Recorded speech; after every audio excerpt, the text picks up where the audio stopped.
რომ ამაზონი თუ ვინ არის ის, ვინც არის ეკლესიის წევრი და რატო გამოვყავი ეს თემა დღეისათვის, რომ ზოგადად ყველა საეკლესიო კანონი, რაც კი არის დაწერილი, ყველა მათგანი, რა თქმა უნდა, უფლება მოსილია, უпростоრად ძალმოსილია იმ ადამიანებზე, ვინც არის ეკლესიის წევრი. ადამიანი, რომელიც არ არის ეკლესიის წევრი, მასზე ვერცერთი საეკლესიო კანონი ძალმოსილი ვერ იქნება. აი ძალიან მოკლე განმარტებას გავაკეთებ, თქვა, როგორც საქვეყანაში ნებისმიერი მოქმედი კანონმდებლობა, რასაც სახელმწიფო იღებს, ყველა ეს კანონი ძალმოსილია იმ ქვეყნის მოქალაქეზე. მაგალითად, საქართველოში მიღებული ესა ის კანონი გოლმა მამა ვერანაირ გავლენას ვერ იქონიებს, თქვათ, ამერიკის ან სხვა რომელიმე ქვეყნის მოქალაქეს, ის ამას არ ექვემდებარება. აი ეს პირობითად რომ მოვყვანო, თქვათ, მაგალითისათვის. შესაბამისად, მე მინდა დღეს გესაუბროთ, ვინები არიან ეკლესიის წევრები, ვინ მოიაზრება ამაში. კანონიკური, ასე თქვათ, სამართლის სპეციალისტებთან, მეცნიერებთან, ესე თქვათ, პირობითად სამი რანგია გამოყოფილი, ვინც არის ეკლესიის წევრები. დავიწყოთ ქვემოდან, ესე თქვათ, ეს პირველი არის ერის ადამიანები, ანუ მორწმუნე საზოგადოება, ვინც ხდება ეკლესიის წევრი. შემდეგ ამ მორწმუნე ადამიანებში ხდება გამოყოფა ცალკე, ასე თქვათ, კატეგორია ადამიანებისა, რომელიც განსხვავებული ცხოვრების წესს მისდევს და ამაში იგულისხმება სამონაზვნო დასი და მესამე ეს გახლავთ ეკლესიის მმართველი ორგანო, ანუ სამღვდელო იერარქია. სწორედ თითოეული მათგანის, ასე თქვათ, უფლება მოვალეობებზე გვექნება ჩვენ დღეს საუბარი კანონიკურ ჭრილში. ეს ძალიან ფართო თემაა, ზოგადად შეიძლება ერთი სემესტრიც კი წავიკითხოთ ყველა მათგანზე, მაგრამ მე შევეცდები ძალიან მოკლედ და ძირითად დეტალებზე გავამახვილოთ თქვენი ყურადღება. პირველი დავიწყოთ ერის ადამიანების მდგომარეობაზე. ზოგადად რით ხდება ადამიანი, რა საშუალებით ხდება ადამიანი ეკლესიის წევრი, როგორ უერთდება ეკლესიას და რა უფლება მოვალეობები ეკისრება ერის ადამიანს ეკლესიაში. ეკლესიის წევრობა მოგეხსენებათ ხდება მხოლოდ ერთადერთი გზა არსებობს ამის, ეს არის ნათლობა.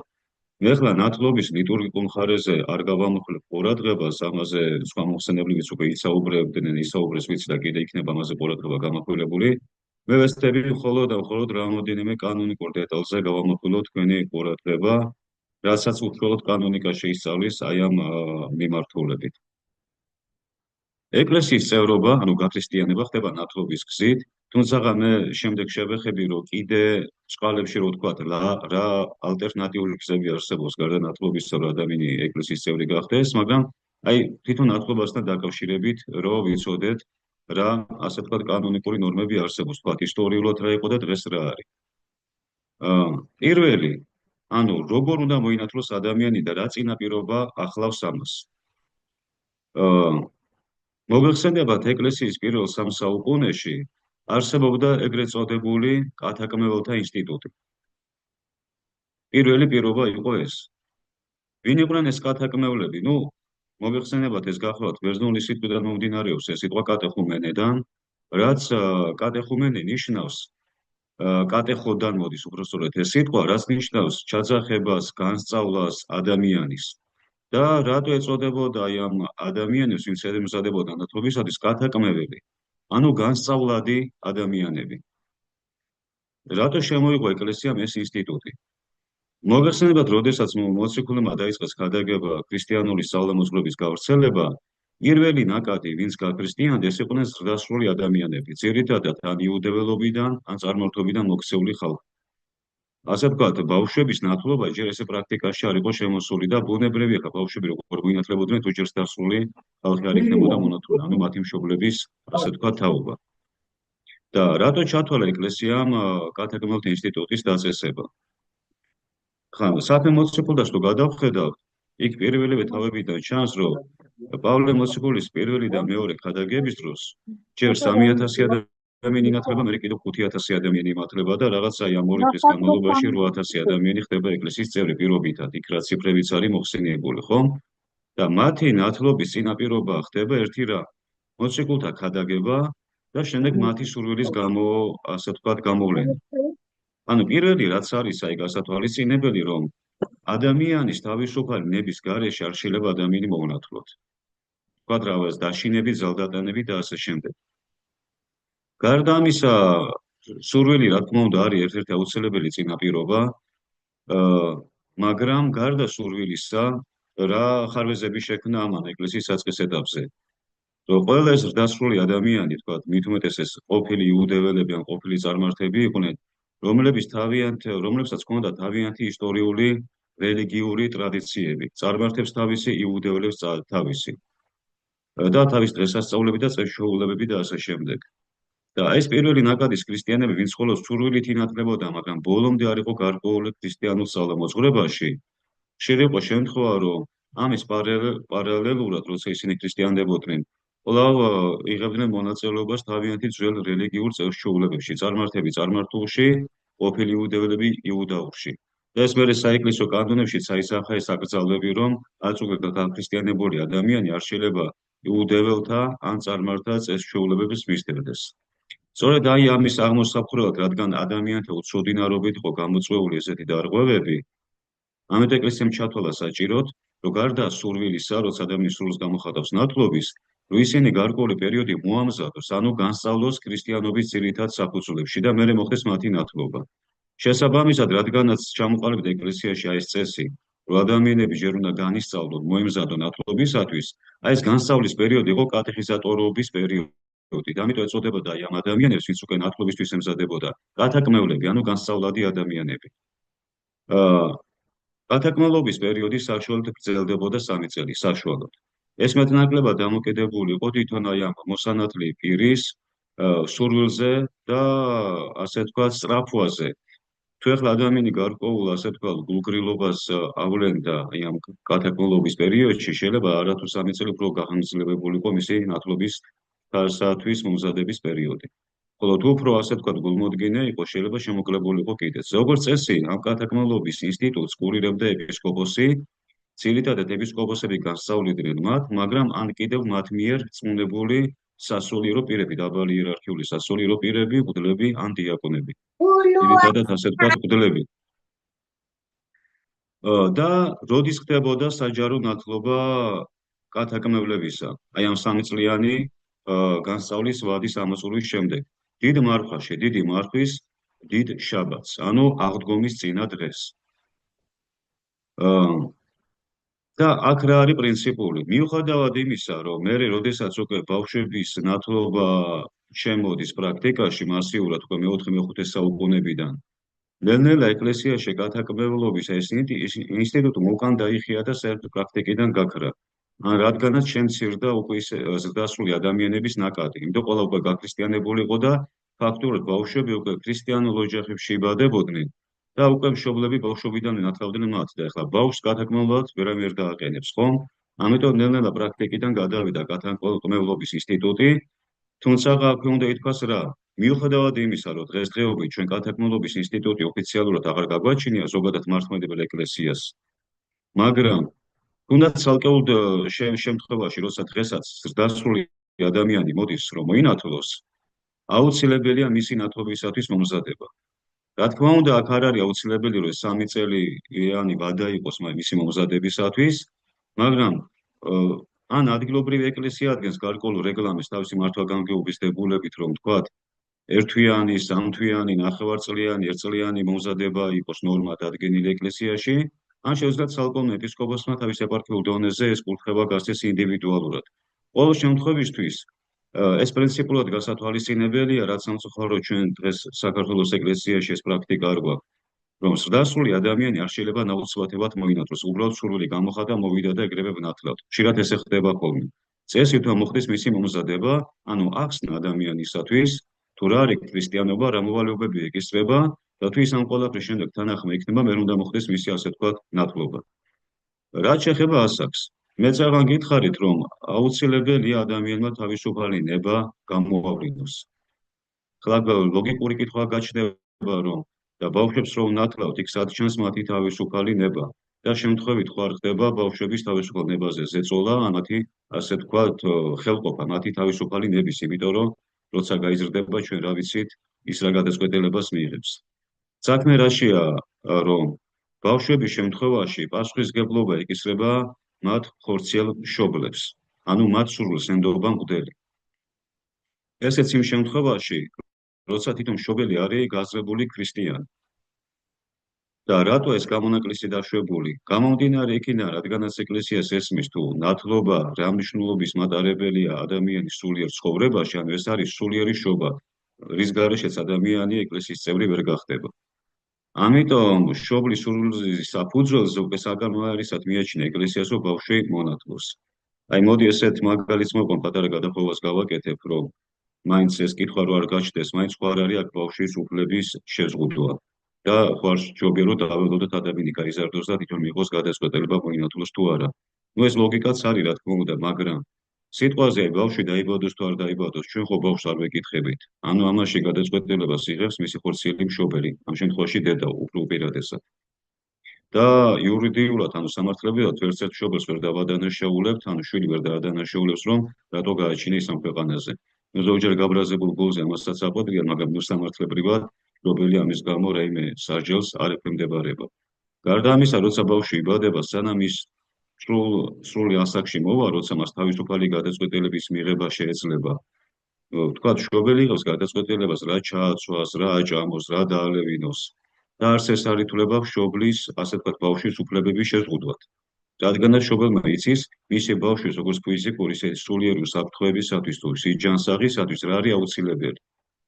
მაგრამ რაც უფრო იზრდება ადამიანი, მით უფრო, ასე ვთქვათ, იზღუდება მშობლის აი ესეთი უფლებები საკუთარ ხორციელ შვილზეც. ანუ ეხლა ძალიან შორს ვარ წავიდე მე, ვორთ ბავშვების ნათლობასთან მიმართებითაც აი ეს ლოგიკა შეგვიძლია ავამოქმედოთ, რომ რადგანმა ქრისტიანმა მშობელმა იცის, რომ ნათლობა რაოდენ მნიშვნელოვანია მისი შვილის სულიერ ცხოვრებაში, ამიტომ ეკლესიას მშობლის თანხმობა მიაჩნია საკმარისად.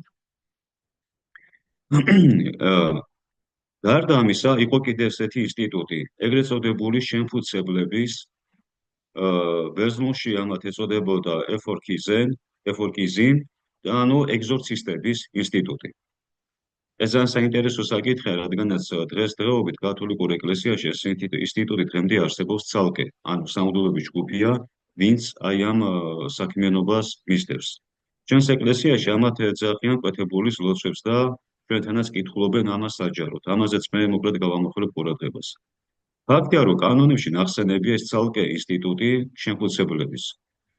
სამწუხაროდ ამაზე ესეთი დაწვრილებითი ინფორმაცია, ნუ ყოველ შემთხვევაში მე ესეთი დაწვრილებითი კვლევა არ ჩამიტარებია, მაგრამ აი ძირითადი ინფორმაციები, რაც მოვიძიე მათზე ამ კანონების საფუძველზე, რასაც ისინი არიან ახსენები, ვინები იყვნენ ესენი. დაზუსტებით არ არის ხაზგასმული, რომ ესენი მღვდლები იყვნენ. შეიძლება ზოგიერთ მათგანი სასულიერო პირიც იყო, მაგრამ ძირითადად ესენი არ იყვნენ სამღვდელო სტატუსის მატარებელი ადამიანები. არის ვარაუდი, რომ ესენი არც ქორწინებაში მყოფი ხალხი არ იყვნენ, უფრო მეტად სამონაზვნო, ანუ ქალწულებრივი ცხოვრების მიმდევარი პირები იყვნენ, მამაკაცები ძირითადად, რომლებსაც, ანუ ესენი იყვნენ განსაკუთრებულად მლოცველი ადამიანები, რომლებსაც ეპისკოპოსისაგან ენიჭებოდათ საგანგებო უფლება იმისა, რომ ადამიანებისათვის ეშმაკის განდევნის ლოცვები წაიკითხათ, შეფუცების ლოცვები. და როგორც წესი, შეფიცების ლოცვები ეკითხებოდათ მოსანათ პირებს, ვიდრე ისინი მოინათლებოდნენ. ეკლესიის ადრეულ პრაქტიკაში სხვადასხვა ცნობები გვაქვს, რომ შეფუცების ლოცვები ეკითხებოდა კათალიკეებს პერმანენტულად, აი ესე დრო გამოშვებით, აი ამ 3 წლის განმავლობაში, ხოლო აი უკვე ბოლო წელი, როცა ისინი და მომზადებულიყვნენ ნათლობისათვის, აი ძირითადად ეს დიდი მარხვა ითვლებოდა უკვე გენერალური მომზადების პერიოდად. რის დროსაც კვირაში 4 დღე იყო ლექციები, ესე რომ ვთქვათ, და მეხუთე დღეს ხდებოდა მათი გამოკითხვა ეპისკოპოსის მიერ, რა დიდშაბათს ხდებოდა მათი ნათლობა. აი უკვე დიდი მარხვის პერიოდში, ვიდრე ნათლობამდე, მათ ყოველდღე ეკითხებოდათ ეს შეფუცების ლოცვები. ჩვენ გვაქვს ლაუდიკის კრების კანონები, აი ამ სადაც მოხსენიებული არიან ეს შემფუცებლები, ეს არის 24 და 26 კანონები, და 26 კანონში წერია, რომ პირი, რომელსაც ეპისკოპოსისაგან საგანგებო ხელდადება არ აქვს, ქიროტესია, ანუ კურთხევა მინიჭებული, მას ამ აღნიშნული საქმიანობის განხორციელების უფლება არ ჰქონდა. ანუ შეფუცების ლოცვები რო წაეკითხა. თუმცა უკვე ჩვენ მე-6 საუკუნეებიდან აი ეს ინსტიტუტი ესე აღარ ხდება. ანუ მოგვიანო პერიოდის სოფლიო კრებათა კანონებში, ან თუნდაც ადგილობრივ კრებათა კანონებში შემფუცებლების ესეთი ინსტიტუტი აღარ ხდება. მე რაც წავიკითხე ინფორმაცია, რამ განაპირობა აი ამ ინსტიტუტის აღმოსავლეთის ეკლესიაში გაუქმება. მაშინ როცა დასავლეთ კათოლიკურ ეკლესიაში შერჩა. არის ვარაუდი, რომ ისინი აი ეს მაკის განდევნის ლოცვების აი ეს უფლება სავაჭრო საქმეთ აქციეს. ანუ დღეს ჩვენ კვეთებულებს ასაც ვეძახით, რომ აი ხალხი იკრებება და სჭირდება თუ არ სჭირდება რაღაცა იმ ლოცვებს რომ ესწრებიან. ну ეხლა მე არ მინდა იმის კრიტიკა გამომივიდეს. მოკლედ, ეს იყო ასე თქვა განსაზღვრული ფუნქციის მატარებელი ეს ლოცვები. ეს ეკითხებოდა კიდევ ერთხელ ვამბობ, ძირითადად ან მოსანად პირებს, კათალიკევლებს, ან კიდევ იმ ადამიანებს, ვინცაც მართლა ბოროტის სულით იყო შეპყრობილი და თქვა აი ესეთი ფორმით იტანჯებოდა. დღესდღეობით ეს ლოცვები მოთავსებულია ნათლობის განგებაში, რომელსაც თვითონ მღვდელი კითხულობს. ძირითადად სამი ლოცვა დღესდღეობით ესეთი შეფუცები, სადაც ყოველი ნათლობის წინ მღვდელი უკითხავს მოსანათლ ადამიანს, როგორც ბავშვს, ისე ზრდასრულ ადამიანს. ისევ ესეთი ცალკე ინსტიტუტიც არსებობდა. რაც შეეხება ნათლობის შესრულების დროს და ადგილს, ნუ დროსთან დაკავშირებით მე უკვე გითხარით, რომ ეკლესიის ადრეულ პერიოდში ეს ხდებოდა დიდ მარხვაში, დიდი მარხვის შაბათს. თუმცა როცა უკვე ბავშვების ნათლობა შემოდის პრაქტიკაში, ეს დრო უკვე განუსაზღვრელი გახდა და წლის ნებისმიერ დღეს შეიძლება ადამიანი მოინათლოს. უბრალოდ არის ერთი ესეთი ბალსამონი, აი მე-12-მე-13 საუკუნეების კანონისტი, მას აქვს კანონიკური კითხვა-პასუხები ესეთი, რომელიც მოთავსებულია ათენის სინტაგმაში.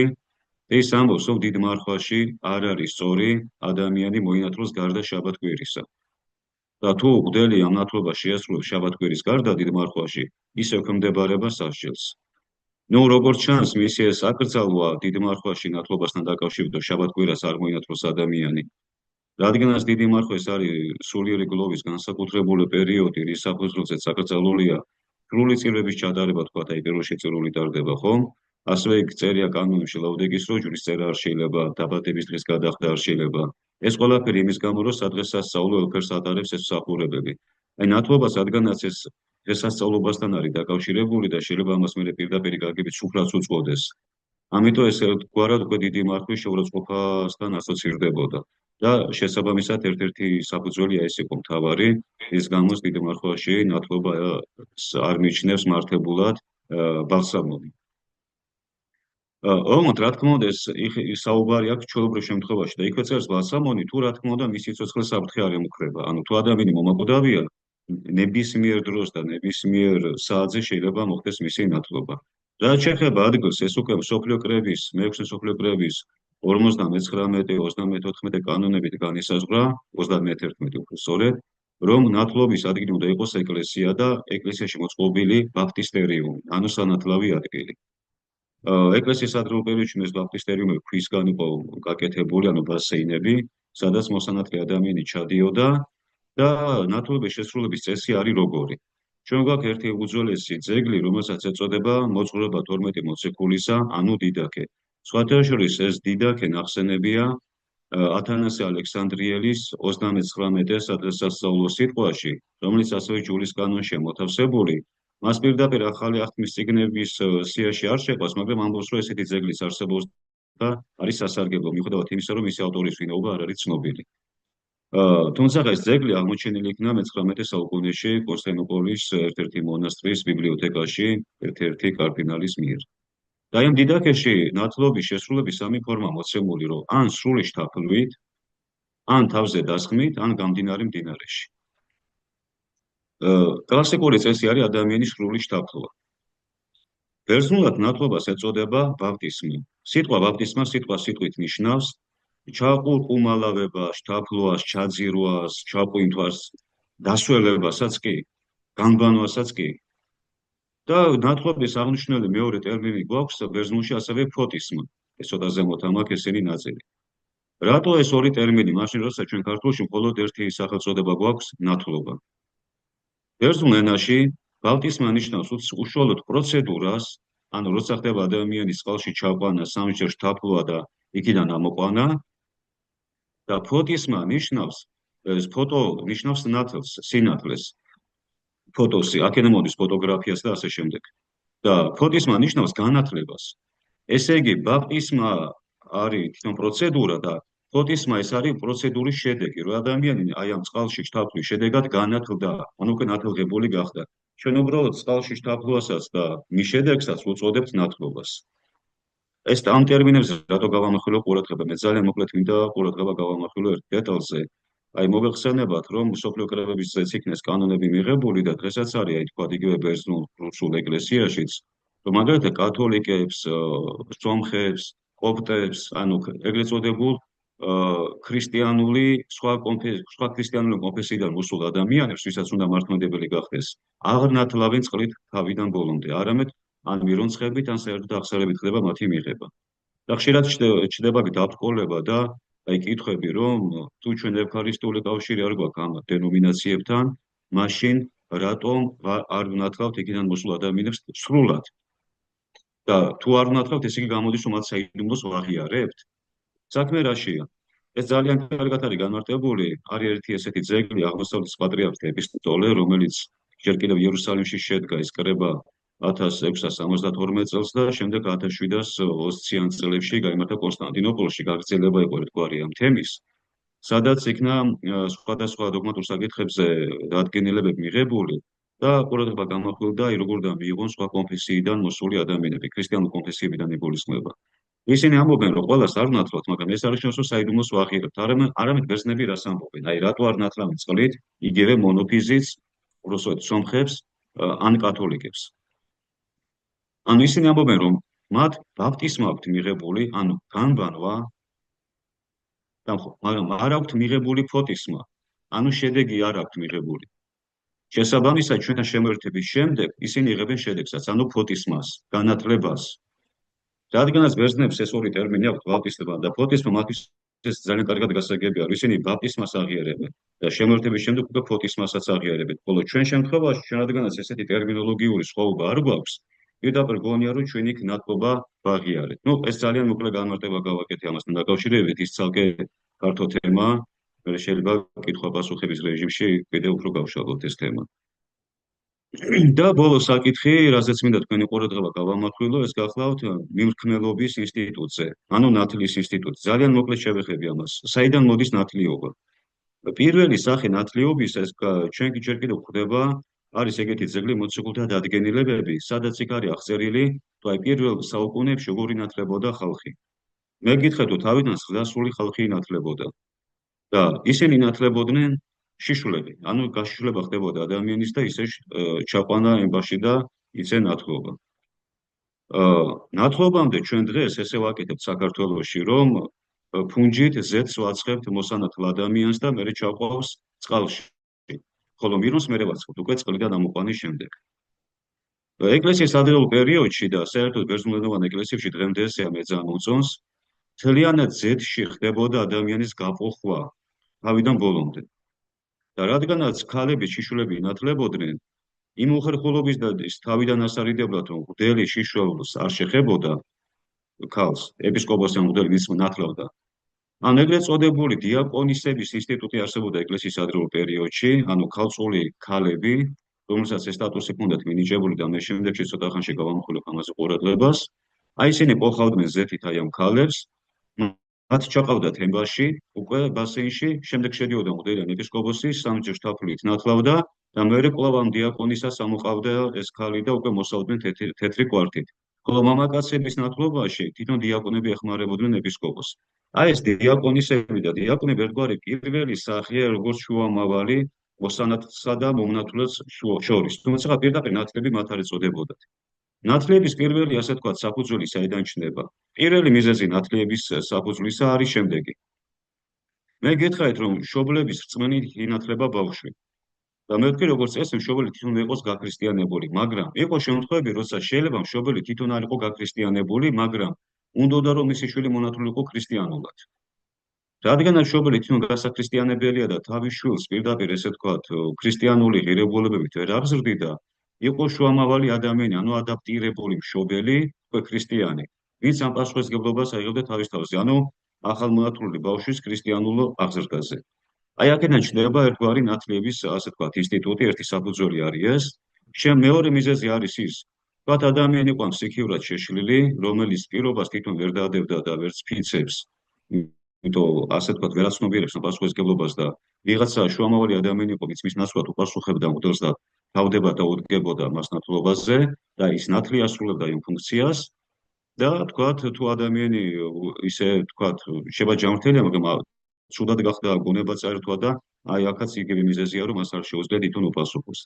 და მესამე მიზეზი უკვე მოგვიანებით რა იყო, რომ თუნდაც მშობლები ქრისტიანები ყოფილიყვნენ, მაინც კიდევ ერთი შუამავალი ადამიანი იყო საჭირო, რომ მას კიდევ ერთხელ დაედასტურებინა, რომ აი ეს ადამიანი ვინც ინათლება, ნამდვილად გულსუფლად ინათლება და რაიმე მზაკვრობა არ აქვს ჩაფიქრებული. შემდეგ სახელმწიფო კანონებით ნათლიას მიენიჭა მშობლის სტატუსი და ნათლობა იყო შვილად აყვანის პროცესთან გაიგებებული. ამიტომაც რომ ჯერ კიდევ იმპერატორმა იუსტინიანემ 580 წელს გამოსცა კანონი, სადაც ნათლიასა და ნათლუს შორის ქორწინება აკრძალა, რომ რადგანაც ნათლიობა ეს არის მშობლის ფუნქციის თვირთვა, ანუ შვილად აყვანის პროცედურა, ნათლობა და არ შეიძლება მშვილისა და მშობლის სტატუსი საომავლოდ ცოლ-ქმრის სტატუსად შეცვლილიყო. ეს მეექვსე მსოფლიო კრების კანონშიც აისახა და იქ დამატებით წერია, რომ ნათლია არ შეიძლება არა მარტო ნათლულთან, არამედ ნათლულის დედასთანაც რომ იქორწინოს. და როგორც წესი, პირველი 9 საუკუნის განმავლობაში მხოლოდ მამაკაცები ხდებოდნენ ნათლიები, ერთი პირი. და რატო? შვილად აყვანის უფლება სახელმწიფო კანონით ჰქონდათ მხოლოდ მამაკაცებს. პირველად ფილოსოფოსმა ლეონ ბრზენმა შემოიტანა კანონი უკვე მე-9 საუკუნისკენ, რომ ქალებსაც შეეძლოთ შვილების აყვანა და უკვე ქალებზეც გახდა დაშვება, რომ ოფიციალურად ნათლიები გამხდარიყვნენ. როგორც წესი, კანონით ერთი ნათლია იყო დაშვებული. უბრალოდ მოგვიანებით მე ჯერ დასავლეთის ეკლესიაში გაჩნდა ეს ორნათლიობის პრინციპი, რომ რახან ხორციელი მშობლები ორია დედა და მამა, აი სულიერი მშობელიც ორი ადამიანი იყოს ქალი და კაცი, როგორც სულიერი დედა და მამა.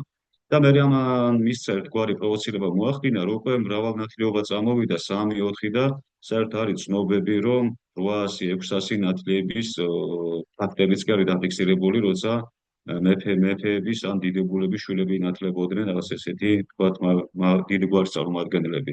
და ამას ყოველთვის ებრძოდა ეკლესია.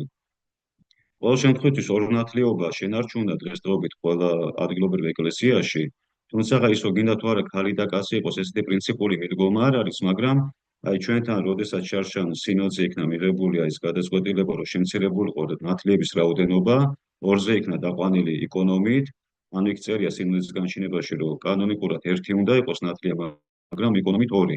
ოღონდ რახან ტრადიცია იყო ქალი და კაცი, ჩვენთან ამას გაესვა ხაზი, რომ აუცილებლად ქალი და კაცი იყოს. ეს ამაზეც შეიძლება მე კითხვები თუ გაჩნდება, მე გადავიდეთ და ვისაუბროთ დაწვრილებით. ეს ასე ვთქვათ, ერის ადამიანი როცა ხდება ეკლესიის წევრი. უბრალოდ ნათლობასთან დაკავშირებით აი საგანგებო შემთხვევებზე მინდა ყურადღება გავამახვილო, რომ თუ ადამიანი მომაკვდავია, მას ეს ყველა წინაპირობა ეხსნება. თავარია ჩვენ ვიცოდეთ, რომ მას ჰქონდა სურვილი ან ვინმე ადასტურდეს, ან თვითონ დაადასტუროს, რომ ნათლობა უნდოდა. და არის კიდე ესეთი ტროლის კრების 94 კანონი. იქ ბავშვებზეა ყურადღება გამახვილებული, მაგრამ ეს ყველა ასაკის ადამიანზე შეიძლება დღეს გავავრცელოთ, რომ თუ ადამიანს არ ახსოვს, იყო თუ არა მონათლული, შეიძლება ძალიან ფანტაზმულია, რაღაცა დემენცია ჭირს, ვერ იხსენებს, მისი ახლობლებსაც არ ახსოვთ. ამ შემთხვევაში როცა ეჭვი დიდია, ну, ეპისკოპოსთან შეთანხმება ჯობია, მაგრამ თუ ერთხელ ხდება, მაინც არ არის დანაშაული, როგორც წესი, უნდა მონათლოს სრულად ეს ადამიანი, რომ არ დარჩეს მოუნათლავი. აი ამ შემთხვევაში ეს ნათლობის განმეორებათ არ ითვლება. და ის სხვათა შორის ეს არის მკაცრი კანონი, ის გამახსენდა ეხლა, რომ თუ ზუსტად ვიცით, რომ ადამიანი მონათლულია, რაიმე მოტივებით მისი ხელახლა ნათლობა არავითარ შემთხვევაში არ შეიძლება. აი ყოფილა შემთხვევები, რომ ნათლია აღარ მოწონს ან გარდაეცვალა ან რაღაცა და ამიტომ უნდა რომ ხელმეორედ მოინათლოს და რაღაც უყურადღებობის შედეგად მონათლულა. ეს რა თქმა უნდა დანაშაულია და არავითარ შემთხვევაში არ შეიძლება. ეხლა რაც შეეხება სამონაზვნო დასს. აქ ძალიან მოკლედ მინდა თქვენი ყურადღება გავამახვილო რაზე. ეკლესიაში კანონიკურად მე უფრო ამაზე ვუჭერ ხარს, არის ორი დასი, სამღვდელო და ერის ადამიანების. სამონაზვნო დასს ესე ცალკე არ არის გამოყოფილი ხშირად. თუმცა ზოგიერთი კანონისტები მათ ცალკე გამოყოფენ. ვისი ახსნა მინდა ამით? თავისი კანონიკური უფლებებით მონაზვნები გაიგივებული არიან ერის ადამიანებთან, იმიტომ რომ მათ არანაირი სამღვდელო სტატუსი არ აქვთ მინიჭებული. ეს არის მხოლოდ და მხოლოდ ცხოვრების წესი. აი ესაა ასე ვთქვათ კანონიკური სტატუსი მონაზვნების. რა არის მონაზვნობის წინაპირობები? პირველი ეს უნდა იყოს, რა თქმა უნდა, მონათლული ადამიანი, გაქრისტიანებული, უნდა იყოს სრულწლოვანი, არასრულწლოვანის მონაზვნოთ ახლოს არის დაუშვებელი და დიდი დარღვევა, და თუ მსგავსი რამ მოხდა, ამან შეუძლია ეკლესიას, რომ მსგავსი მონაზვნად აღკვეცა ბათილად ცნოს და გვაქვს ამაზე ჩანაწერები ბალსამოდან. სხვათა შორის ბალსამო ისეთ რამესაც ამბობს, არა თუ არასრულწლოვანზე, არამედ ზრდასრული ადამიანის თუ თავისი ნებით არ არის აღკვეცილი მონაზვნად და რა იგულისხმება ამაში. უფრო აი მეფეების და იმპერატორების ხანაში იყო, რომ დაშინებით ცოლს, შვილს ან დედას უშვებდნენ მონასტერში მონაზვნად აღკვეცავდნენ, რომ კონკურენტი არ ყოლოდა. თუ ესეთი შიშის საფუძველზე ადამიანი მონაზვნად აღკვეცა და თქვათ მერე გამოავლინა ეს აღიარა და ამბობს რომ ეს მისი ნება არ იყო მონაზვნობა და არც ეხლა არ სურს. ანუ ეკლესია უფრო მოსილია რომ ბათილაცნოს მისი ესეთი აღკვეცა და კვლავ ერში დაბრუნების უფლება მისცეს. ასევე საჭირო ფსიქიკური ჯანმრთელობა. რატო? რაც აღარ თქვით, თუ ადამიანს ფსიქიკა დარღვევა აქვს, ჩვენ მის პირობას ვერ ასე ვთქვათ დავეფუძნებით და სარწმუნოდ ვერ მივიღებთ მის სურვილებს. რადგანაც მონაზვნური ცხოვრება ეს გარკვეული პასუხისგებლობა, სერიოზული პასუხისგებლობა, ამიტომ ფსიქიკური ჯანმრთელობა, ვისაც არ უარგან, შერყეული აქვს. მისი მონაზვნად აღკვეცა როგორც წესი არ შეიძლება კანონიკური წესი. ნუ შეიძლება ეს მონასტერში ვაცხოვროთ, შეიფაროს, მაგრამ მას ესეთი მონაზვნის სტატუსი წესით ეკლესიამ არ უნდა მიანიჭოს, იმიტომ რომ ჩვენ არ ვიცით ის როდის ატოვებს მონასტერს. იმიტომ ის არაპროგნოზირებადია და არც პასუხისგებელია საკუთარ ქმედებებზე. და არის ესეთი კანონი ორგზის კრება ქვია ეს პატრიარქ ფოტიოსის დროს გაიმართა 861 წელს კონსტანტინოპოლში, სადაც რამოდენიმე კანონი მიეძღვნა აი ამ სამონასტრო ცხოვრებას და იქ წერია ესეთი რამე, რომ როდესაც ადამიანი გადაწყვეტს მონაზვნობას და მიდის მონასტერში, სულ ცოტა 3 წლიანი გამოცდილება, ანუ ეგრეთ წოდებული 3 წლიანი მორჩილების პერიოდი უნდა გაიაროს. ხოლო მონასტრის წინამძღოლი, რომელიც აი ამ 3 წლიან პერიოდს არ გაითვალისწინებდა და ნაადრევად აღკვეცავდა. ეს ნაადრევი აღკვეცას მე შეიძლება მოყოლოდა სული შედეგი, რომ ადამიანი, რომელიც მომზადებელია, შეიძლება მერე გადაეფიქრებინა, ან მერე აღმოიჩინა, რომ ეს მისი ცხოვრება არ არის და ამას ბევრი გართულებები მოყვებოდა და მოყოლია კიდეც. ამიტომ ხდებოდა დასჯა ესეთი მონასტრის წინამძღვრის და სასჯელი რა იყო? გათავისუფლება წინამძღვრობიდან და სხვა მკაცრ მონასტერში მისი გადაყვანა. ამიტომ ეს გამოცდილებაც არის აუცილებელი. ერთადერთი მერე ზოგიერთი ადგილობრივი ეკლესიის მართლგანგობის დებულებით განისაზღვრა შემდეგი რა, რომ თუ ადამიანი უკვე სასულიერო პირია, ან სასულიერო სასწავლებელი აქვს დამთავრებული, მაშინ მას შეიძლება აღარ დასჭირდეს ესეთი ხანგრძლივი პერიოდის გამოცდილება, რადგან მას უკვე ცოდნა აქვს და ზუსტად შეგვიძლია ვენდოთ, რომ მას ეს გააზრებულად აქვს გადაწყვეტილი, რომ გახდეს მონაზვნი. სხვა შემთხვევაში თქვათ, რომ ახლა თქვათ ესე ქუჩიდან მოსული ადამიანი უხეშად რო ვთქვათ, მან გარკვეული ასე ვთქვათ გამოცდილების პერიოდი უნდა გაიაროს მონასტერში. სამონასტრო ცხოვრების კანონიკური რეგლამენტი მოხდა მეოთხე მსოფლიო საეკლესიო კრებაზე, ძალიან მოკლედ ვთქვი თუ რა იგულისხმება ამაში. ამაში იგულისხმება შემდეგი რა, რომ ვიდრე მეოთხე მსოფლიო საეკლესიო კრებამდე სამონასტრო ინსტიტუტი იყო დამოუკიდებელი. რა იგულისხმება ამაში? შემაგალითად ანტონინის ცხოვრებას როცა ვკითხულობთ ამ პავლე თებაიდელის, პახუმიდიდის და მომდენო მამების, იქ არსად არ წერია, რომ ესენი ეპისკოპოსისაგან განსაკუთრებულად სხვა კურთხევას იღებენ იმისათვის, რომ მონასტერში წავიდნენ. ან ეპისკოპოსის კურთხევას იღებენ ეპისკოპოსისაგან იმისათვის, რომ მონასტრები ააშენონ და ასე შემდეგ, ან რა ტიპიკონი დაადგინონ. ანუ ამ გადაწყვეტილებაში ისინი აბსოლუტურად თავისუფლები იყვნენ, თვითონ იღებდნენ ამაზე გადაწყვეტილებას. და რატო არ იყო ასე თქვათ ეს რეგლამენტირებული და კურირებას რატო არ უწევდა ეკლესია? მე თავშივე ვთქვი, რომ რატო არ არის მონაზვნობა გაიგივებული სასულიერო პირობასთან, არამედ ერის ადამიანებთან. მონაზვნობა ეს არის ცხოვრების წესი და არა რაიმე საეკლესიო თანამდებობა, რომელსაც ეკლესია ანიჭებს ადამიანს, თქვა როგორც ყრილობა, დიაკვნობა, მედავითინება, გალობლობა, ეს ყველაფერი გარკვეული თანამდებობები, ანუ ოფიციები საეკლესიო ენაზე. მონაზვნობა არანაირი ოფიცია არ არის. ეს არის ცხოვრების წესი და ცხოვრების წესის არჩევაში ადამიანი არის თავისუფალი. ეს არავის არ შეუძლია განუსაზღვროს ან აკონტროლოს როგორ იცხოვროს. ამიტომაც ეკლესიას ასე თქვა თავისუფლად ყავდა მინებებული, როდესაც უნდოდა ის აირჩევდა მხარდაჭერილობრივ ცხოვრებას და იცხოვრებდა მონაზვნური ცხოვრებით. მეოთხე მსოფლიო კრებაზე, რომელიც გაიმართა 453 წელს, რა მოხდა? რომ მეოთხე მსოფლიო კრებამ მიიღო ესეთი გადაწყვეტილება, რომ ამიერიდან მონასტრების დაფუძნება უნდა მოხდარიყო უშუალოდ ეპისკოპოსის ლოცვა კურთხევით და არა მისი ნებართვის გარეშე. სხვა შემთხვევაში ლეგიტიმაცია არ ექნებოდა ესეთ მონასტერს. და რატომ მიიღო ეკლესიამ, რომ უკვე ისე იყო მომრავლებული სამონასტრო ცხოვრება და მომძლავრებული, რომ იმ დავების დროს, როცა ეს ეხებოდა ქრისტეს ორბუნებას, როდესაც დიოსკორე ეპისკოპოსი ალექსანდრისე ჩამოვიდა კონსტანტინოპოლში, მას დიდი რაოდენობის ეგვიპტის უდაბნოს მონაზვნები ჩამოყვნენ. და ერთ-ერთი მოთავ იყო ასე ვთქვათ ბარსუმა, ესეთი ბერი, რომელიც ან ესეთი ფანატიზმით გამოირჩეოდა. ისინი აი ამ დიოსკორეს და ევტიქის მომხრეები იყვნენ, ანუ მონოფიზიტური სწავლების. და არის ესეთი ისტორიული ცნობები, რომ მათ დიდი არეულობა გამოიწვიეს დედაქალაქში, დაიწყეს მონასტრების დაფუძნებაც, ახლა ეს პერიოდი საკმაოდ ხანგრძლივად გაიწელა. და იმპერატორმა მარკიანემ სთხოვა კრებას, რომ გარკვეული რეგლამენტი მიეღო, რომ რაღაცა უკვე ეკლესიას კონტროლი გაეწია აი ამ ინსტიტუტისათვის. რომ გაერჩია ეკლესიას, ვინ არის ლეგიტიმური, ვინ არ არის ლეგიტიმური, რომელი მონასტერია ლეგიტიმური და რომელი არა. აი ამ მიერიდან უკვე ეპისკოპოსის, ასე ვთქვათ, იურისდიქციას დაექვემდებარა სამონასტრო ინსტიტუტი. რა იგულისხმებოდა? ერთი, რომ მონასტრის დაარსების უფლება ეპისკოპოსის ნებართვის გარეშე არების აღარ აქვს. ტიპიკონი, რა თქმა უნდა, შეუძლია შეიმუშავონ თვითონ მონასტერმა, მაგრამ უნდა დაამტკიცოს ეპისკოპოსმა. მონასტრის წინამძღვარი, რა თქმა უნდა აერჩიოს მონასტრის საძმო, მისთვის აღჭურვილი კადრი ვინ უნდა იყოს, მაგრამ ეს უნდა დაამტკიცოს ეპისკოპოსმა. და თუ ეპისკოპოსი ხედავს, რომ იმ მონასტერში ტიპიკონი ირღვევა, ან მონასტრის წინამძღვარი ცუდად იქცევა, ის უკვე უფლებამოსილი ხდება, რომ ის გადააყენოს და მის ნაცვლად სხვა, ასე ვთქვათ, დანიშნოს. აი აქ უკვე ასე ვთქვათ, ეპისკოპოსების უფლებები გაიზარდა, რაც მანამდე მათ არ ჰქონდა. აი ეს იგულისხმება სამონასტრო ცხოვრების რეგლამენტში.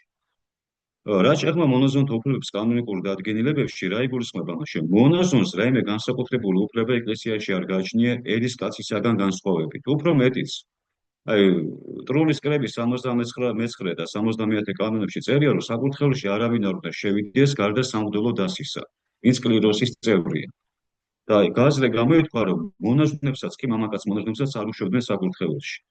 ერთადერთი მოგვიანებით მე იყო ერთი ესეთი პატრიარქი ნიკიფორე, კონსტანტინოპოლის პატრიარქი, ამხსარებელი, და მას თავის კანონში აქვს, რომ ის წერს ესეთ რამეს, რომ მე მსგავსი აკრძალვა მოვისმინე და ვფიქრობ ძალიან კაცრია და მონაზონ მამაკაცებს თავიანთი ცხოვრების წესინა გამომდინარე პატივი უნდა მივაგოთ და თუ არის საჭიროება დახმარების, მათ არ უნდა შეეზღუდოთ საკურთხეველში შესვლა და რო ეპისკოპოს ამ მღვდელს დახმარება გაუწიო. სხვა მხრივ, ვთქვათ, ეს ზიარების თემა იქნება თუ რაიმე უფუნქციები, მათ ერისკაცებისაგან რაიმე აღმატებული უფლებები არ გააჩნდათ. ამით რისი თქმა მინდა, ახლა ჩვენ როდესაც მონაზვნებს მიმართავთ მამაოთი ან ქალმონაზვნებს დედაოთი, შეიძლება მინდა ის კანონიკურად რა ის თქმა მინდა. აი ბერი სიტყვა, ეს არის თანამედროვე ქართულში დამკვიდრებული და ეს არ არის კანონიკური ტერმინი. კანონიკური ტერმინი, ვინც მონაზვნურ ცხოვრებას ირჩევს, გინ ქალი იყოს, გინ მამაკაცი, მონაზონი არის მათი საერთო სახელი. თუმცა ძველ ქართულში უშუალოდ მონაზვნად იგულისხმება მამაკაცი, ვინც ამ ცხოვრებას მისდევს, და ქალებს ეწოდებოდა ენკრატისი, ანუ ბერძნული ტერმინი გადმოვიდა უთარგმნად. ენკრატისი ნიშნავს თავშეკავებულს. ნუ ესეთი, მაგრამ მონაზონი არის საერთო სახელი. ამიტომ ეს მამაო და დედაოს დაძახება საიდან წამოვიდა? ძირითადად ეს სახელი ერქმეოდა ან მონასტრის წინამძღვრებს, რომელიც სულიერი დედა ან მამა იყო, ვთქვათ, ერთი დედათა მონასტერში, მეორე მამათა მონასტერში, ან კიდე სულიერებაში გაწაფული ადამიანი, რომელთანაც ისინი მიდიოდნენ, ვთქვათ, ერის ადამიანები, ეპისკოპოსებიც კი ან მეფეები, რომ სულიერი შევადარიგებას იღებდნენ. და ამიტომაც ეწოდათ მათ მამები. ვთქვათ, მე ეს სახელი განზოგადდა. და შევამკითხოთ, აბა, რა არის კანონიკური სახელი ადამიანი მონაზონი მოხდება, მონაზონო, ესე ხო არ დაუძახებ? ესეთი სახელწოდება იყო. ქალებს ერქვა და, მამაკაცებს ერქვა ძმა. აი დასავლეთის ეკლესიაში უფრო შემორჩენილი აი ეს რომ დედას ან მამას ეძახენ მონასტრის წინამძღვარს და მონასტრის დანარჩენ წევრებს მიმართავენ დათი ან ძმათი და შემდეგ ვთქვათ ძმა პეტრე, აი ეს მიმართავენ ან და რაქელი და ასე შემდეგ. თუმცა ახლა როცა დედაოს ან მამაოს უწოდებთ, ხლა ეს არ არის რაღაცა დოგმატური დარღვევა, ეს უბრალოდ აი კანონიკურად როგორა ასე ვთქვათ ამის ახსნა მინდოდა. და ბოლოს რაც შეეხება დედადიაკვნების ინსტიტუტს, მე უკვე გითხარით, რომ დედადიაკვნების ინსტიტუტზე ჩვენ საუბარი ხდება იმ მოციქულთა ამ დადგენილებებში, რომელიც ერთ-ერთი უძველესი ძეგლია და საკმაოდ დიდი ხანი არსებობდა ეკლესიაში ეს ინსტიტუტი. ვინები იყვნენ დედადიაკვნები? მათ ჰქონდათ საგანგებო ხელდადება მიღებული, ანუ ეს უკვე სტატუსი ჰქონდათ, ეს არ იყვნენ მონაზვნები.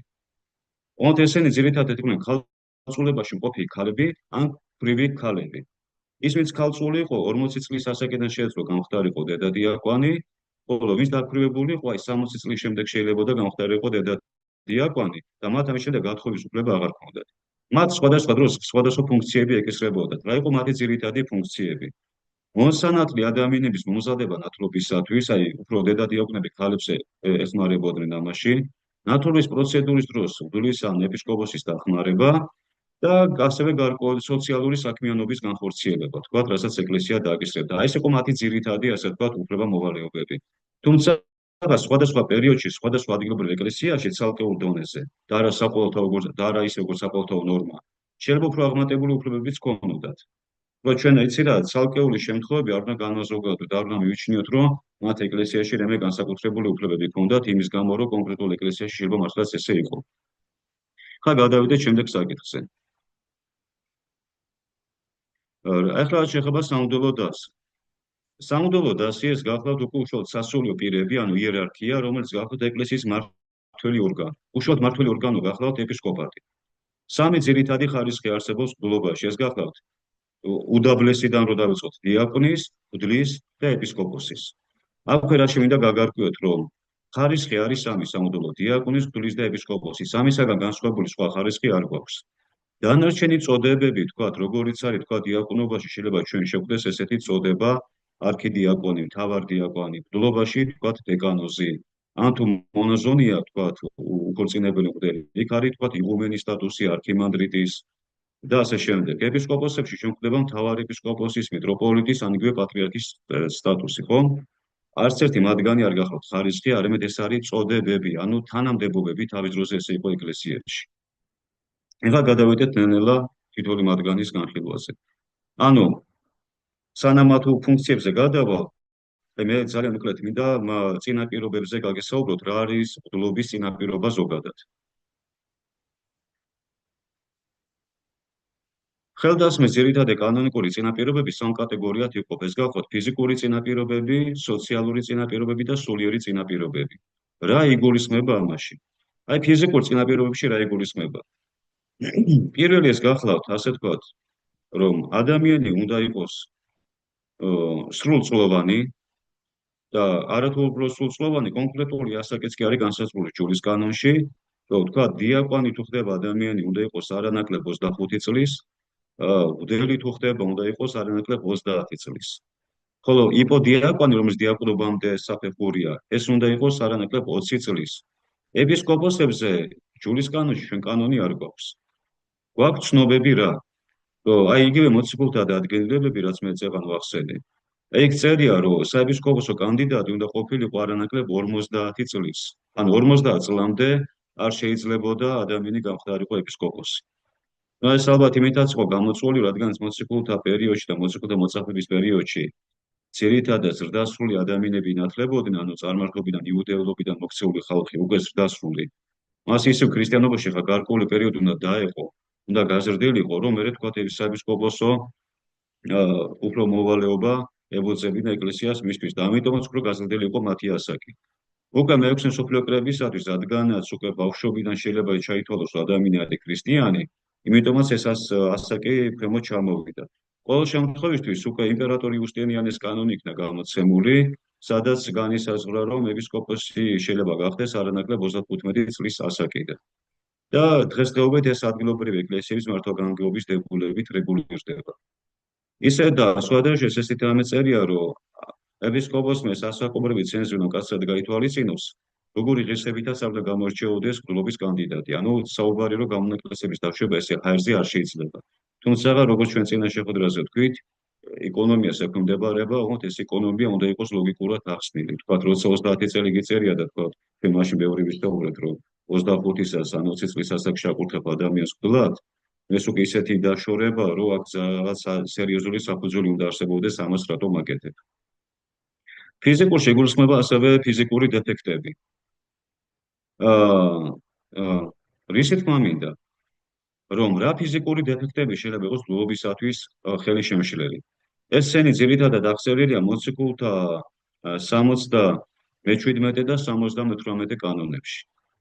ახლა ძველ აღთქმაში ჩვენ ლევიტელთა წიგნში გვაქვს ესეთი ჩანაწერი, რომ აი ვინც მღვდელი უნდა გამხდარიყო ძველ აღთქმაში, რომ თუ ვინმეს ერთი თვალი აკლდა, ან ერთი თვალით ბრმა იყო, ან ცხვირი ჰქონდა დაჭყლეტილი, ან შრამები სახეზე, ან თითი არ ჰქონდა, ანუ რაღაცა ფიზიკური დეფექტი თუ ჰქონდა, არავითარ შემთხვევაში მისი მღვდლობა არ შეიძლებოდა. ძველ აღთქმაში მღვდელი უნდა ყოფილიყო ფიზიკურად სრულფასოვანი, არაფერი დეფექტი მას არ უნდა ქონოდა. ახალი აღთქმის ეკლესია, რა თქმა უნდა, ესეთ ფიზიკურ დეფექტებს არ მისცემს. ახლა ადამიანს თქვა ყური აქვს მოჭმული, ან წვერი აქვს გატეხილი, ან ერთი თითი არ აქვს, მაგრამ ზოგადად ჯამრთელია. რა თქმა უნდა, ეს პირდაპირ ხელისშემშლელი მიზეზი არის, თქვა ამ კოჭოლობს, ან ერთი ხელი არ აქვს, ან რაღაცა. მაგრამ არ უნდა ქონდეს ისეთი ფიზიკური დეფექტი, რაც პირდაპირ მის სამუდელო მსახურებას შეუშლის ხელს. აი მაგალითად, ორივე თვალით თუ ბრმარი ადამიანი, ან ყრუმუნჯია, ან კიდურები არ აქვს. ესეთი ადამიანის უდად ყურხება არ შეიძლება. იქნა გამოდიან არა იმის გამო, რომ თქვათ ეკლესია მას რაღაცა ღმერთის მადლისაგან დაცლილად მიიჩნევს, ან უგულებელ ყოფილია. უბრალოდ რაც აღარ თქვი, რომ სამუდელო საქმიანობა უქმე არ დარჩეს. ესეთი ადამიანი ფიზიკურად ღვთისმსახურებას ვერ შეასრულებს. და სხვათა შორის კათოლიკური ეკლესიის კანონიკურ ძეგლში წერია, ასევე კიდევ ერთი ესეთი ფიზიკურ ნაკლოვანებაში მოხსენიებული არიან ეგრეთ წოდებული კარლიკები, ანუ ჯუჯა ადამიანები. ჩვენ მართლმადიდებელი ეკლესიის კანონიკაში ესეთი პირდაპირ მითითება არ გვაქვს, მაგრამ თუმცაღა შეიძლება ჩვენ ესეც გავიზიაროთ.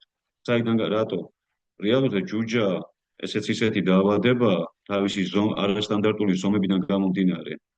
ეხლა ეკლესიას, ტრაპეზს, თუნდაც ყველაფერს თავისი სტანდარტული ზომა აქვს, ხო? და შეიძლება მისთვის ამ მხრივ შეფერხება გამოიწვიოს, რომ სრულფასოვანი განახორციელოს მან წირვალოცვა, ათულობა ჯვრისწერა და ასე შემდეგ. აი ეს რაც შეასწავლა ფიზიკურ დეფექტებს შეეხება. რაც შეეხება სოციალურში ძირითადად იგულისხმება რა თქმა უნდა ბრძვის წარმომავლობას არ აქვს მნიშვნელობა, როგორც ეროვნებას, ასევე ოჯახურ მდგომარეობას. თუნდაც ის უკანონო შვილი იყოს. აი დასავლეთის კათოლიკური ეკლესიის კანონიკაში მაგალითად ადრე იყო, რომ უკანონო ბავშვი იყო, თქვათ ეს ანუ მამა არ იყო ცნობილი, მის უბრალოდ კურთხება არ შეიძლებოდა. მაგრამ მოგვიანებით მათაც მე როგორც ვიცი შეცვალეს. ყოველ შემთხვევაში აღმოსავლეთის ეკლესიებზე ეს სიმკაცრე აღარ აქვს. მე არ ვიცი ახლა რომში როგორ ხდება ამასთან დაკავშირებით. აღმოსავლეთის ეკლესიაში ესეთი შეზღუდვა რატოს არ ყოფილა, რომ წარმომავლობის გამო, თქვა თუ ის რაიმე ესე თქვა დაბალი ფენის ოჯახიდანაა გამოსული, მკვლობა ზუარია თქვა. ეს ხელისშემშლელი მიზეზი არა. ავთავარი ადამიანი თავის პიროვნული ღირსებებით იყოს გამორჩეული. თუმცა კართაგენის კრების კანონში გარკვეულწილად მის ოჯახურ მდგომარეობაზე არის ყურადღება გამახვილებული რა. რომ იმისათვის რომ ადამიანი გახდეს ასე თქვათ დელი, მანამდე აუცილებელია რომ მისი ოჯახის ყველა წევრი იყოს გაქრისტიანებული. ეს პირდაპირ წერია. თუ არ ვცდები 36 კანონია კართაგენის ან 39. ნუ ახლა ვინ იგულისხმებოდა ოჯახის წევრებში? დედა, მამა, და-ძმები, ცოლ-შვილი.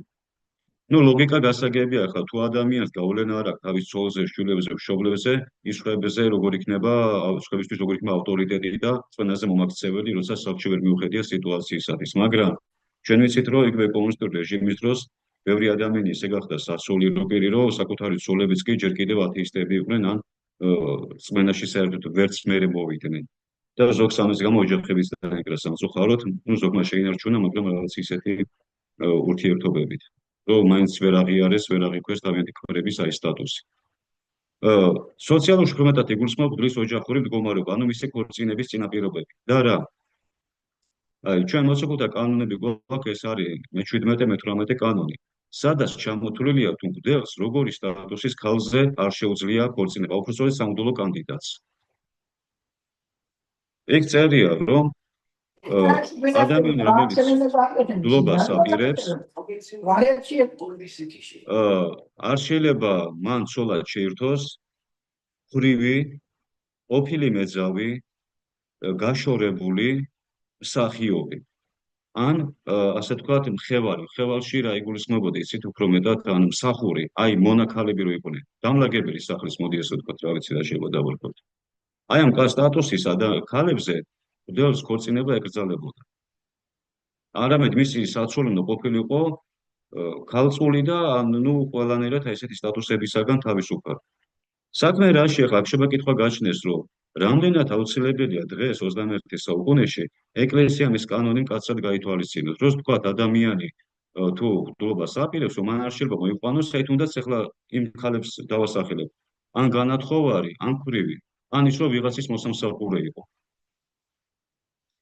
საქმე რაში ახლა სამწუხაროდ ზოგჯერ არის რომ შეიძლება ეკლესიის მაღალი იერარქიამაც პირდაპირ გაიგოს ეს კანონები და მკაცრად ამოქმედოს თავის ეპარქიაში. ნუ ის თავისუფლება მოსილია მას ჩვენ ვერაფერს ვერ დავაძლევთ, მაგრამ აქ ობიექტურად თუ შევხედოთ, არის თუ არა ეს კანონი სავალდებულოდ გასათვალისწინებელი. დღესდღეობით მე ვთვლი, რომ ეს სავალდებულოდ გასათვალისწინებელი არ არის და რატო? ეხლა ამას აგიხსნით ძალიან მოკლედ. რატო აკრძალა ეკლესიამ აი ესეთი სტატუსის ქალებზე სამღვდელო კანდიდატების ქორწინება, ვინც არის განათხოვარი ან ფრირი სიტყვაზე. საქმე იმაში გახლავთ, ეხლა რა კითხვა ჩნდება. ვთქვათ, ადამიანმა შეინანა თავისი წარსული ცხოვრება, ჩვენ ხო ვიცით, რომ სინანულის გზით ადამიანს ყველაფერი ეპატიება და წმინდანის კი შეიძლება გახდეს. და რა დააშავა მან იმისთანა, რომ არ შეიძლება სამღვდელო კანდიდატმა ის ცოლად მოიყვანოს, ან თუ ცოლად მოიყვანს, ეს ადამიანი მღვდელი ვეღარ გახდება. საქმე იმაში გახლავთ, რომ ძველი რომაული კანონებით, მე იმიტომ ვამბობ, რომ ჯულის კანონის შედგენილობა უნდა ვიცოდეთ, რომ იქ ძალიან ბევრია ასახული იმ დროის მოქმედი სახელმწიფო კანონების ნორმები. რომაული კანონით სენატორებს, სენატორის შვილებს, ანუ მაღალი წრის რომაელ მოქალაქეებს ეკრძალებოდათ ესეთი სტატუსის ქალებზე ქორწინება. რადგანაც აი ამ ქალებს ეს მეორედ განათხოვარი იყო, თქვა ქმარ-განაშვები, ფრირი იყო, მოახლე იყო, თუ მსახიობი იყო, კანონის მიერ ჰქონდა სტატუსი მინიჭებული, როგორც ასე თქვა, ანუ ჩრდილი ჰქონდათ მათ სახელს მიყენებული. და კანონის მიერ აი სენატორებს, სენატორის შვილებს, ან ესეთი მაღალი წრის რომაელებს ეკრძალებოდათ ესეთი სტატუსის ქალებზე ქორწინება. წინააღმდეგ შემთხვევაში თუ ესეთი მაღალი რანგის რომაელი იქორწინებდა ესეთ ქალზე, ის კარგავდა თავის პრივილეგიებს. და როგორც წესი, სახელმწიფო მის ამ ქორწინებას ლეგიტიმურად არ აღიარებდა. ანუ კი შეეძლო თანაცხოვრება ჰქონოდათ, მაგრამ ლეგიტიმურად არ აღიარებდა. ასევე მონაქალზეც არ შეიძლებოდა ხო ქორწინება, იქინა გამომდინარე ეწეღან რო თქვი ხევალზეც. რატო? რომ მონაქალი თავისი პატრონის დაქვემდებარებაში იყო. შესაბამისად, თუ ის პატრონისაგან არ იყო გათავისუფლებული, მღვდელი, რომელიც მონაქალზე იქორწინებდა, ბავშვი ესეთი წესი იყო, რომ ბავშვი, რომელიც დაიბადებოდა, მამა ან დედა, თუნდაც ერთ-ერთი მათგანი ყოფილიყო მონის სტატუსის მატარებელი, ბავშვი ავტომატურად ამ სტატუსის მატარებელი ხდებოდა. და შეუფერებელი იქნებოდა, რომ მღვდლის შვილი ყოფილიყო მონის სტატუსის მატარებელი. იმიტომ აიკრძალა მღვდლებს ესეთი სტატუსის ქალებზე ქორწინება, რადგანაც ისინი კანონით საზოგადოების გარკვეული ფენისათვის მიუღებელი იყო და შეუფერებელი მათზე ქორწინება, მღვდელი, რომელიც თავისი სტატუსიდან გამომდინარე, ყველა ფენაში უნდა ყოფილიყო მიღებული და ავტორიტეტი, ამიტომ ეკლესიამ გაითვალისწინა იმდროინდელი საზოგადოების მენტალობა და აკრძალა მღვდლების ქორწინება ესეთ ქალებზე, რომ ამ მიზეზით მღვდელი უკვე დაწუნებული არ ყოფილიყო საზოგადოების გარკვეული ფენისაგან და უავტორიტეტოდ მიჩნეული. აი ეს იყო ძირითადი, ასე ვთქვათ, მიზეზი, რის გამოც იქში აისახა აი ეს აკრძალვა, რომ მღვდელს რატო არ შეეძლო ესეთი სტატუსის ქალებზე ქორწინება. ანუ ეს ძალიან ფართო თემა, შევეცადე რაღაცა გასე მოკლედ ამეხსნა. და ბოლოს სულიერში რა იგულისხმება სულიერ წინაპირობებში. პირველი რომ ეს უნდა იყოს რა თქმა უნდა ქრისტიანი ადამიანი და რწმენაში მტკიცე ადამიანი. ადამიანი, რომელიც ნათლობის შემდეგ თქვა რწმენას განუდგა, ან ეჭვი შეეპარა, ან სხვა რელიგიის მიმდევარი გახდა და შეინანა და კვლავ დაუბრუნდა ეკლესიას, მისი კვლავ კურთხევა აღარ შეიძლებოდა. რადგან ეს უკვე რეპუტაცია შელახულად ითვლებოდა, ესე იგი მას რწმენა სიმტკიცე არ გააჩნია სარწმუნოებაში და მღვდელი კიდე პირველი ამისი მაგალითი უნდა იყოს. სულიერში ასევე იგულისხმება, რა თქმა უნდა, აი რაც წეგან ვახსენე, სექიური ჯანმრთელობაც და სად გვიწერია ეს? ხა ხშირად მეკითხებიან. გვაქვს მოციქულთა 79 კანონი, იქ წერია, რომ პიროვნება, რომელიც ეშმაკეული იყო, მისი უბრალოდ კურთხევა არ შეიძლება, მაგრამ თუ ის განიდევნება ეშმაკისაგან და დაწნარდება და გამოჯანმრთელდება და მერე სხვა მხრივ ღირსეული აღმოჩნდება, უკვე მისი უბრალოდ კურთხევა შეიძლებოდა. იქ ეშმაკეულებზეა საუბარი, მაგრამ მერე კომენტარებში თქვა, უკვე ამასთან ასოცირებულია ფსიქიკური დარღვევაც. რადგან ეშმაკეულობაც ერთგვარ არაადეკვატურობასთან, არაცნობიერ მდგომარეობასთან არის გაიგივებული და ფსიქიური დარღვევაც იგივე მდგომარეობასთან არის გაიგივებული, ამიტომ ეს უკვე ხელი შემშლელი მიზეზი იყო, რომ ადამიანის საცხოვრებელი გამხდარიყო. და სულიერში შეგვიძლია ასევე შევიყვანოთ განათლება. ძალიან მოკლედ ვიტყვი, რომ სოფლიო კრებებზე ეს გახლავთ ძირითადად მეტრულის კრების, მე-6 სოფლიო კრების მე-19 კანონი და უფრო მეტად ეს არის ასახული მე-7 სოფლიო კრების მეორე კანონში. რომ მღვდელს უნდა ჰქონდეს საგანგებოდ მიღებული ღრმა სპეციალური განათლება, ну, პირველ ყოვლისა თეოლოგიაში და მერე ზოგადი განათლება. რომ მას შეეძლოს ადამიანებისათვის ღვთის სიტყვის სწორად გადაცემა და სწორად ახსნა. და ძალიან საინტერესოა თუ წერია ბალსამოს, რომ რის სამღვდელო კანდიდატის მოვალეობა არა მხოლოდ ის, რომ კარგად შეისწავლოს ეს ყველაფერი, არამედ სწორად გაიაზროს. ანუ ერთია შეიძლება ადამიანს გონება გახსნილი ჰქონდეს და შეიძლება საფარბას ზეპირად ისწავლოს. მაგრამ პროტესტანტებმა უზეპირად იციან, მაგრამ მართლმადიდებლებს ვერ ვახტმევთ, ხო? იმიტომ რომ თავისებურ ინტერპრეტაციას უკეთებენ. ამიტომ ის რომ სწორად ჰქონდეს გააზრებული, ეს კიდე მეორე მნიშვნელოვანი საკითხია, აი ეს ყველაფერი. ეს რაც შეეხება წინაპირობებს და ბოლო საკითხი და ამით ჩვენ მოვჩებით საუბარს. როდის ხდება ადამიანისათვის ეკლესიის წევრობის შეწყვეტა? სანამ ეკლესიის წევრობის შეწყვეტაზე ვისაუბრებ, აი მე მინდა მიუბრუნდე აი საეკლესიო თანამდებობებს. მე გითხრათ, რომ ხარისხი არის სამი: დიაკვანი, მღვდელი და ეპისკოპოსი. დანარჩენი დიაკვნობაში ეს არქიდიაკონია თუ პროტოდიაკონია, ამ გლობალში როცა არის ადამიანი ეკანოზი, ან თუ ქორწინებელია თქვათ იღუმენი და არქიმანდრიტი, ხო? ეხლა სხვადასხვა საკითხი ეს ყველაფერი არის საეკლესიო თანამდებობები თავის დროზე, რომელიც დღეს ჯილდოს სახეს ატარებს. ამიტომ ეს არის საეკლესიო წოდება და არა ხარისხი. ერთადერთი რაც მინდა ვთქვა, რომ ჩვენს ეკლესიაში, რაც ფიქრობ არასწორია და ალბათ ეს მოსაგვარებელია, იღუმენის წოდების მინიჭება არის არასწორი. და რატო? იღუმენი სიტყვასიტყვით ნიშნავს წინამძღვარს. და მხოლოდ იმ ადამიანს შეიძლება უწოდოთ იღუმენის ბერძნული სიტყვა, ვინც პრაქტიკულად არის ეკლესიის წინამძღვარი ან მონასტრის წინამძღვარი უფრო მეტად. ადამიანი, რომელიც არ არის მონასტრის წინამძღვარი, ესე იღუმენის წოდების მინიჭება ცოტა გაუგებარია. გამოდის, რომ ადამიანს ესე ვთქვათ, ვაჯილდოებთ წინამძღვრის წოდებით, ანუ ცოტა ისეთი გაუგებრობა.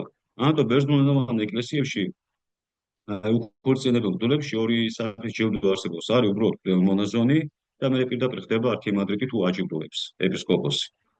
ესეთი იღუმენის ის იმათ არა, ჩვენთან ეს რუსული ეკლესიიდან შემოვიდა და მე ჩვენთანაც, ხა არა ეს დოგმატური დარღვევა, უბრალოდ მე გაგარკვიეთ საკითხში.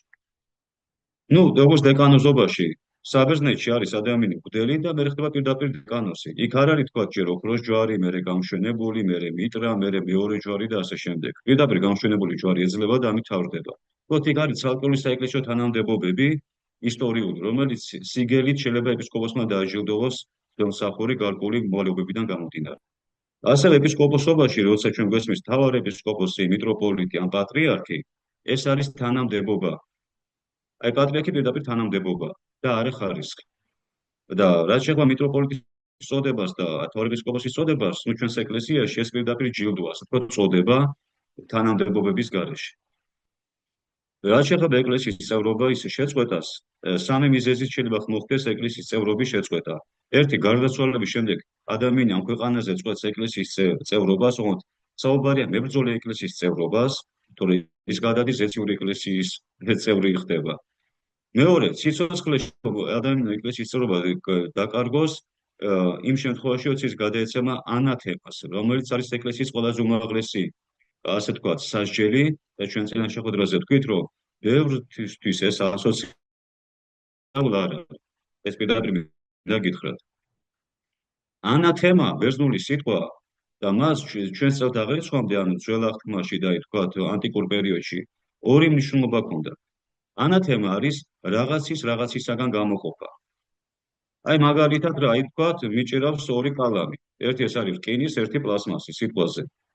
მე მინდა რომ თქვენ გაჩუქოთ საუკეთესო, როგორც კარგ ადამიანს. ამიტომ მეორე კალამიდან ვირჩევ რკინისას, რომელიც უფრო სიმპათიურად გამოიყურება და უფრო მყარია. აი ამას, რომელიც მე გამოვარჩიე სხვა უფრო ცუდი უვარგისისაგან, ამას ქვია ანათემირებული. ანუ გამოყოფილი, ოღონდ კარგი გაგებით.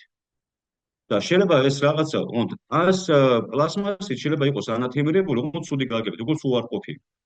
აქედან გამომდინარე, ანტიკურ პერიოდში ორ დატვირთვას ატარებდა ანათემირებული საგანი. ან დადებიც, აი მაგალითად სხვაყლას შესაწირად რომ იქონდათ სხვარი ძროხა ან წვინველი, ის ანათემირებული იყო, ოღონდ დადებითი გაგებით, როგორც ყველაზე საუკეთესო გამორჩეული დანარჩენი თქვათ ფრინველებისა თუ ცხოველებისაგან. ამ პირიქით ადამიანის მოკვეთა კომიდან, სოფლიდან, ის უარყოფითი ქმედებების გამო. ესეც ანათემირებული ყოველ უარყოფითი გაგებით. ახალ აღთქმაში ცალსახად უარყოფითი გაგება შეიძინა და ეს პირდაპირ მოკვეთასთანაც არის ასოცირებული ეკლესიისაგან და როდის მიმართავდა ეკლესია, ეს არის უკიდურესი ზღვარი ეკლესიის სასჯელის, როცა ადამიანი თავისი ძირითადად წვალებლობის ანუ ერესის გამო ხდებოდა ადამიანის მოკვეთა ანათემირება, რადგან ის უკვე არა მარტო თავის თავს, არამედ მთლიანად ეკლესიის სხეულს აყენებდა ზიანს. და შესაბამისად ეკლესია ორი მიზეზით მიმართავდა ამ ქმედებას. ერთი, რომ ეკლესიის სხვა წევრები დაეცვა აი ამ ადამიანის მავნე გავლენისაგან და თვითონ იმ ადამიანისათვის, ვინც ანათემას გადაეცემოდა, ეს იყო ბოლო, ასე თქვა, საშუალება მისი სინანულში მოსაყვანად. როცა ის დაინახავდა მართლმოკვეთილი ეკლესიისაგან და მასთან არავის კავშირი არ აქვს და თვითონ ერთ ერთი საეკლესიო უფლებით ვეღარ ისარგებლებს, იქნება და ამას მოიყვანა სინანულში. ოღონდ ანათემა ძალმოსილია, ასე რომ მინდა იცოდეთ. აი ზოგი არის უფლები იწყებლებიან, ხა გაგვიგიას. ეს აბსოლუტურად სერიოზული დანაშაულია და არ შეგეშინდეთ.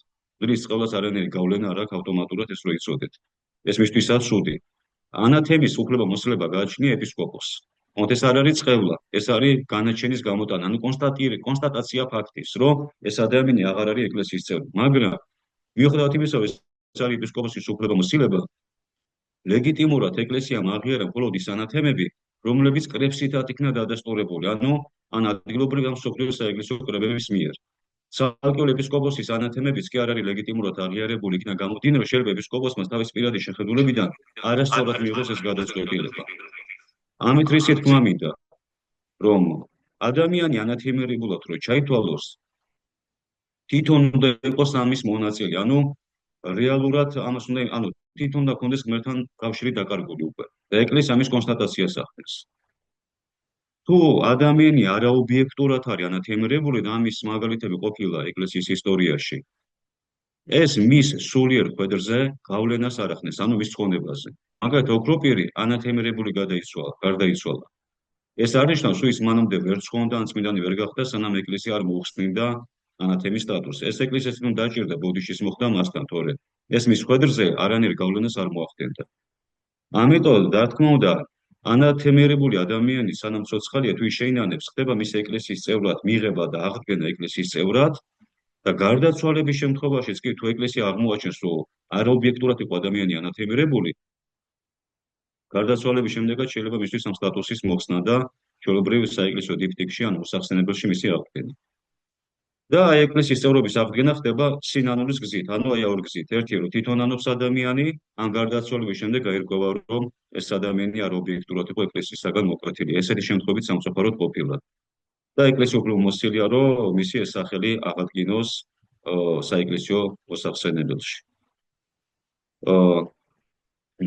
ხო, ასევე ერთი ის გამორჩა, რომ აი დილის ფიზიკურ იმაებში ნაკლოვანებებში კიდე რა იგულისხმება? თვით ზიანის მიყენება. აი ჩვენ გვაქვს მოციქული 24 კანონები, სადაც საჭურისებზეა საუბარი, ანუ თვით კასტრაციას ვინც იტარებს. ოღონდ რა არის ახლა საქმე რაშია, რომ იქ უშუალოდ ამ კონკრეტულ ქმედებაზეა საუბარი, როცა მამაკაცი თვით კასტრაციას იტარებს და მისი ყრობა არ შეიძლება როგორც პოტენციური თვითკვლელი და საკუთარი ბუნების წინააღმდეგ მიმართული ქმედება. ამ ბერძნულ ტექსტში ესე პირდაპირ ერთ კანონში კი არის პირდაპირ საჭურისობა, ანუ თვით კასტრაცია მოიაზრება. და შემდეგ კანონში წერია საკუთარი თავისათვის ფიზიკური ზიანის მიყენება. ანუ ამით რისი თქმა მინდა, რომ ამ კანონებში იგულისხმება არა მხოლოდ ეს ერთი ქმედება, როცა ადამიანი თქვა თავს საჭურისებს, ანუ თვით კასტრაციას იტარებს. არამედ ზოგადად თუ ადამიანმა ფიზიკური ზიანი მიაყენა თავის თავს, მისი ურთიერთკურთხევას არ შეიძლებოდა. ორი მიზეზით.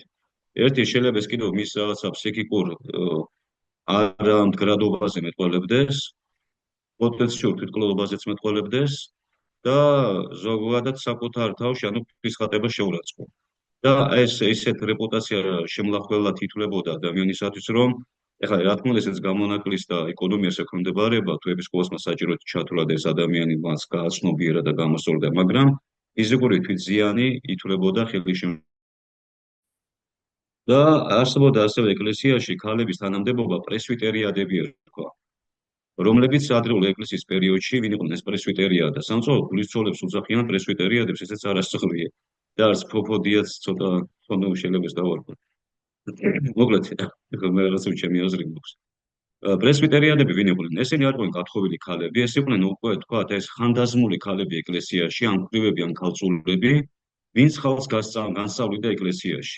და ლაოდიკის კრების მე-11 კანონით აიკრძალა აი ამ ქალების ინსტიტუტი. და რა მიზეზით, რომ ეკლესიაში სადაც მასწავლებლად დადგენილია ეპისკოპოსი და მღვდელი, იქ არ შეიძლება ქალი იყოს მასწავლებელი. ნუ ცოტა ესე თქვა დისკრიმინაციულად შეიძლება მოგვეჩვენოს, მაგრამ ნუ თანამდებობრივად ესია დადგენილი, რომ ქალთან ერთად მამაკაციც მოიაზრება, რომ ეკლესიაში დლის და ეპისკოპოსის გარდა არავინ არ შეიძლება იყოს მასწავლებელი.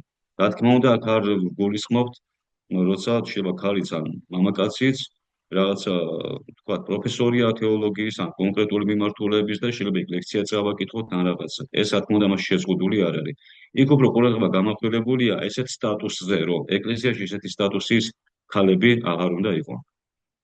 მოკლედ, მოდი მე აქ შევჩერდებით, ძალიან რო არ გადაგყავოთ ჩემი ლაქლაქით. დიდი მადლობა ყურადღებისათვის და მოკლედ შეგვიძლია კითხვა-პასუხების რეჟიმზე გადავიდეთ და მით შევასოთ ჩვენი დღევანდელი საუბარი. დიდი მადლობა კიდევ ერთხელ.